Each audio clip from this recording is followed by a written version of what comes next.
सदा चली आई, प्राण जाए पर वचन न जाई। देख क्या रहे हो? अपना कर्तव्य निभाओ। तो अपने सेनापति को इसी क्षण ले जाओ, उनका उपचार कीजिए।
ये क्या होने लगा?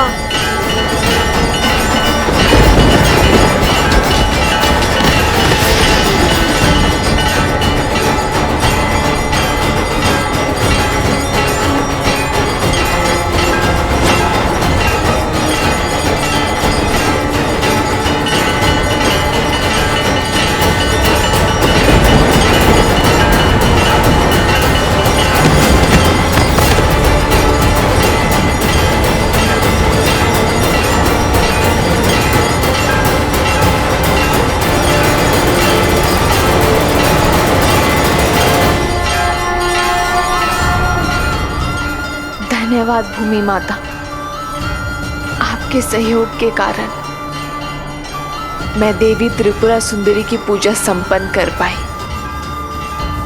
अब आप शांत हो जाइए।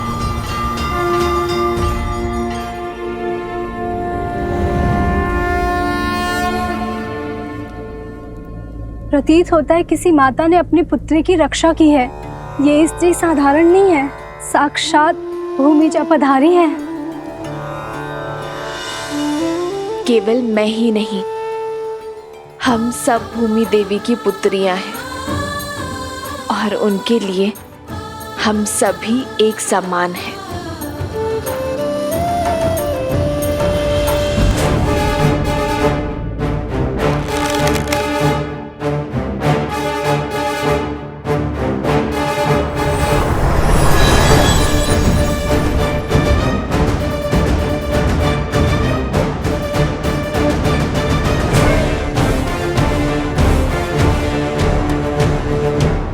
मैं तुम्हारे साहस से जितना प्रभावित हूं, उतना ही अधिक तुम्हारी उद्दंडता से क्रोधित भी हूं। अंतिम अवसर दे रहा हूं, अपने शस्त्र नीचे कर लो, अन्यथा उन्हें पुनः उठाने का सामर्थ्य सदा के लिए खो दोगे। कदाचित आप भी अपने भ्राता शत्रुघ्न की भांति शब्दों के बाण चलाना जानते हैं। उठो, नेत्र खोलो मेरे भाई शत्रुघ्न। उद्दंडियों, तुमने मेरे भाई शत्रुघ्न को मूर्छित किया ना? अब देखो।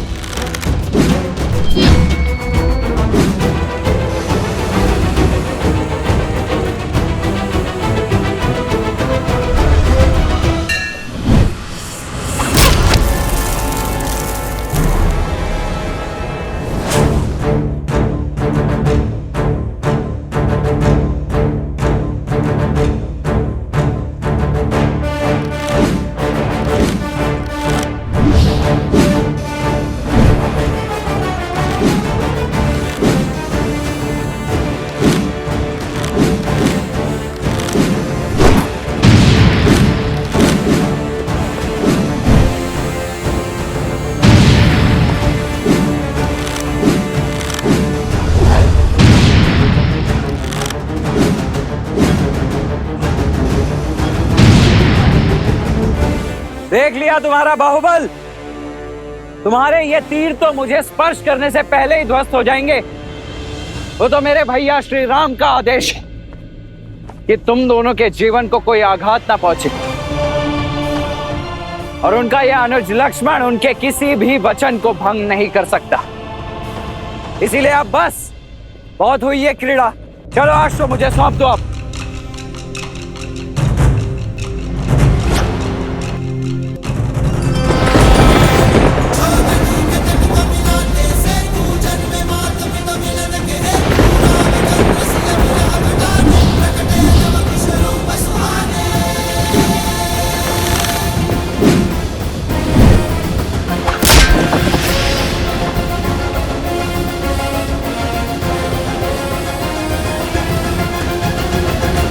भला मैं कैसे समझाऊं कि प्रभु श्री राम के अंश हैं ये, बल और बुद्धि दोनों में विलक्षण हैं। लक्ष्मण भैया पहचान नहीं पा रहे हैं इन्हें। मैं ही बता देता हूं। लव और कुश अयोध्यापति श्री राम के पुत्र हैं, किंतु संसार को ये सत्य बताने का समय अभी नहीं आया। नहीं नहीं, मैं नहीं बता सकता। मैं लक्ष्मण भैया को कुछ नहीं कह सकता। लक्ष्मण जी, बुरा मत मानिएगा, किंतु क्रोध में मर्जी खो देते हैं आप, भूल कर देते हैं। क्या करें, स्वभाव क्यों बदलते हैं? पहले तो श्री राम की बात ना मानकर माता सीता को वन में अकेला छोड़ा है, वहाँ से रावण ने उनका अपहरण किया और फिर श्री राम की आज्ञा मानकर माता सीता को वन में अकेला छोड़ दिया। अपनी भूल से सीखते कहाँ हैं, केवल पुनः उसे दोहराते हैं। बहुत हुआ, बहुत हुआ। अभी तुम्हारी वाचालता को भंग करता हूं मैं।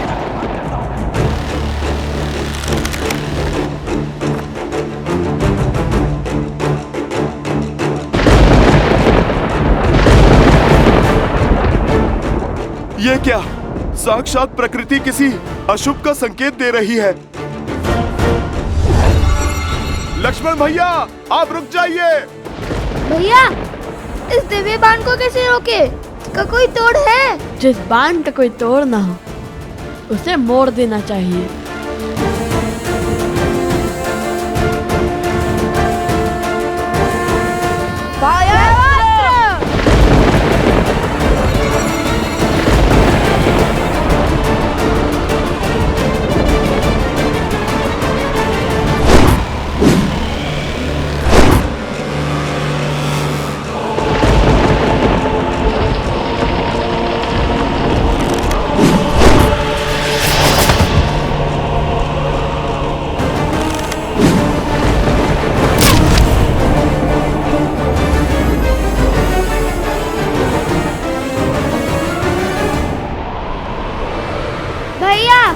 मुझे कुछ दिखाई नहीं दे रहा है। मुझे भी कुछ।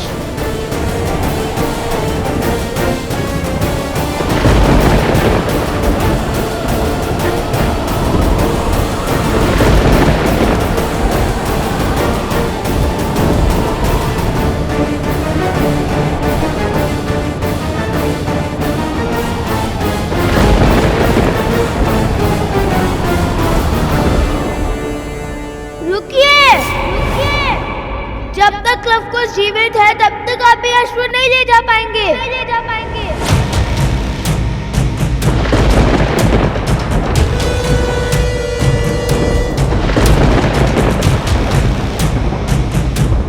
हे प्रभु, क्रोध में लक्ष्मण भैया कोई पाप ना कर बैठे। सम्मोहन अस्त्र।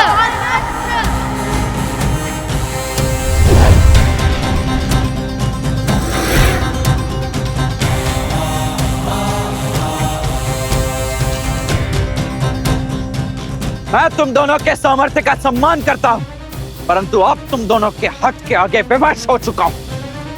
वैसे सम्मोहन अस्त्र की काट है मेरे पास। अरुणास,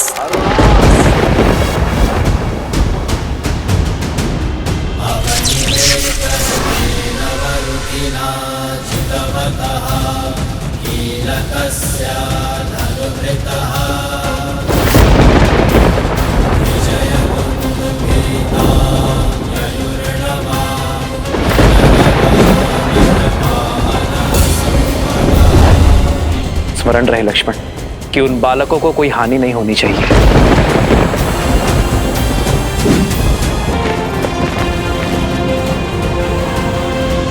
हे ईश्वर, क्षमा करें हमें। हमने प्रभु श्री राम के अनुज को अछेत किया है, किंतु माता सीता और प्रभु श्री राम के साथ के लिए हमें ये करना ही पड़ा।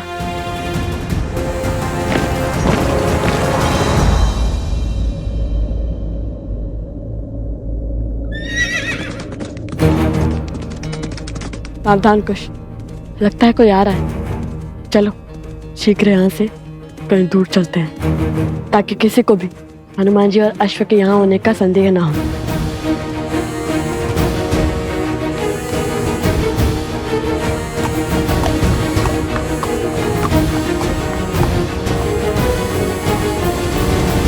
भगवान वाल्मीकि के आश्रम का मार्ग जानते हो?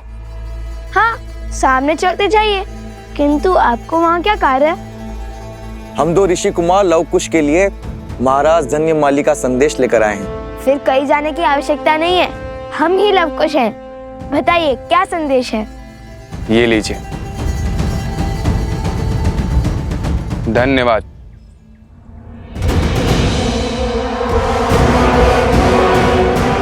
जाओ, जाकर बताओ लव कुश को कि उनकी माता कहाँ है, किस स्थिति में है, ताकि वो उस अश्व को छोड़ सीता को बचाने आए और मैं अश्वमेध का अश्व पुनः चुराकर अपने प्रतिशोध का प्रथम पड़ाव पूर्ण करूं। किंतु महाराज, हाँ वो हनुमान हुआ तो? हनुमान?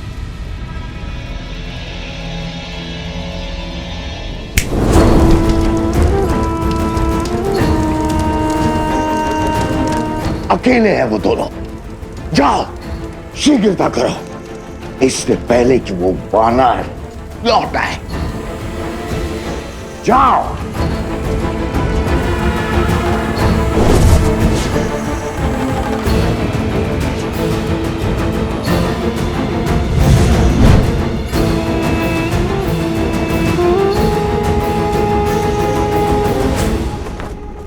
तुम्हारी माता को हमने बंदी बना लिया है। यदि उनके प्राण प्रिय है तो शीघ्र मेरे सम्मुख प्रस्तुत हो जाओ। माता, माता, माता, उस दुष्ट का इतना दुस्साहस, जो स्वयं अपराधी को दंड देने में सक्षम है, जो साक्षात न्याय और धर्म की मूरत है, उन शक्ति प्रतीक देवी को वो मूर्ख बांधने चला है। अरे माता का सत्य सुनकर उसके पग तले धरा खिसक जाएगी, प्राण सूख जाएंगे। ये क्या बोले जा रहे हैं हनुमान जी? आप हमारे माता के विषय में इतना सब कैसे जानते हैं? कैसे जानता हूं? अरे क्या आश्चर्य है, जो तुम दोनों से मिलेगा वो तुम्हारी माता को जान ही जाएगा। इतने मेघावी पुत्रों को जन्म देने वाली माता साधारण थोड़ी ना हो सकती हैं। स्वयं तो क्या इस संसार की सुरक्षा का दायित्व उठा सकती हैं वो। बात तो उचित है। और फिर जब वो राजा आप दोनों के प्रताप का बखान सुनेंगे, आप जैसे शूरवीरों से भिड़ेंगे, तो पश्चाताप के अतिरिक्त बचेगा ही क्या उसके पास। अच्छा ठीक है, बहुत ही प्रशंसा। चलो कुश, शीघ्र चलते हैं। माता संकट में होगी, हमें शीघ्र वहां जाना होगा। और इस अश्व का क्या? हमारे जाने के बाद किसी ने उसे चुरा लिया तो?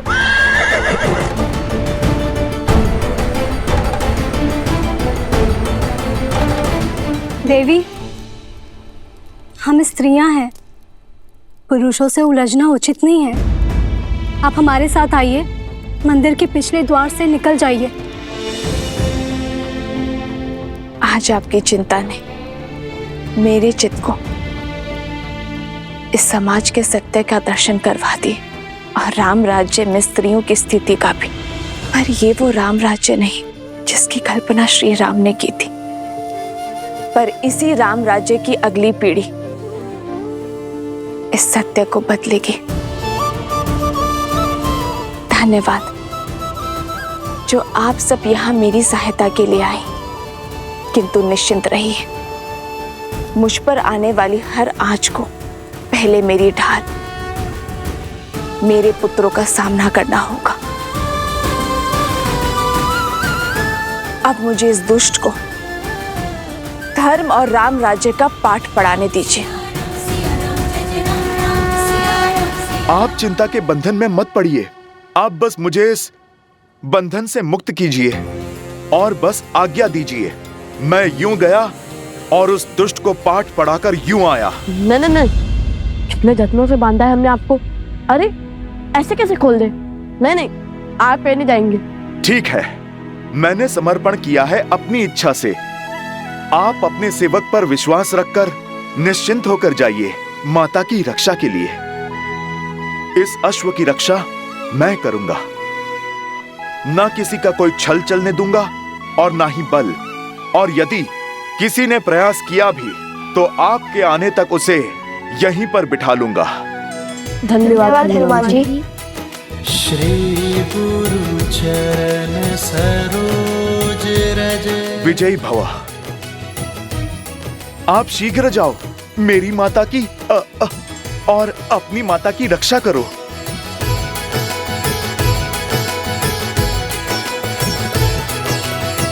हे प्रभु, ये विधि का कैसा विधान है।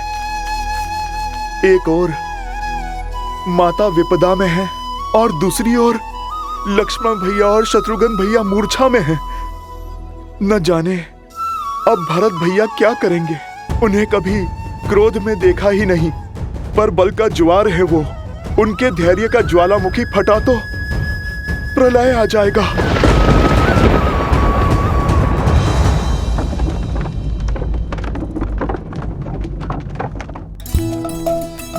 अरे पकड़ो।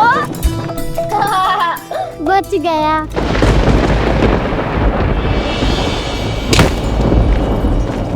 ये कैसी ध्वनि है? भागो, भीतर चलो।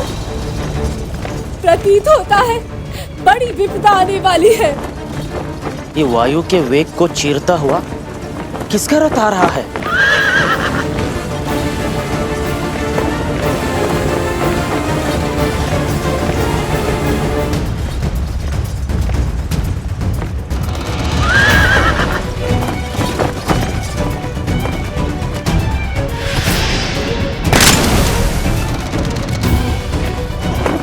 मुख पर चिंता, बात क्या है?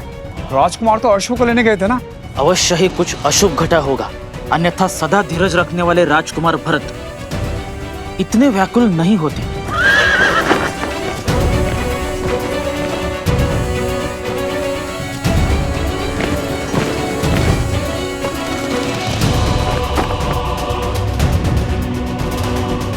भैया, लक्ष्मण भी शत्रुघ्न की भांति सम्मोहन अस्त्र के वार से मूर्छित हो गया है।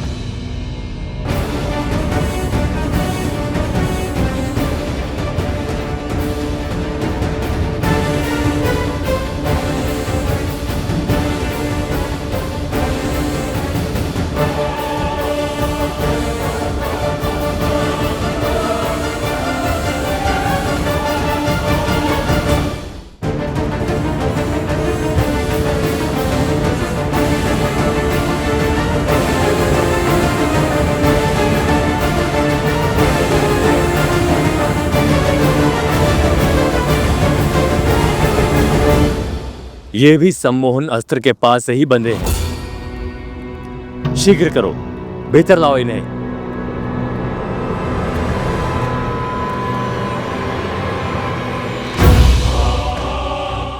लक्ष्मण, उन बालकों के दुस्साहस ने उसे बलि चढ़ा दिया है।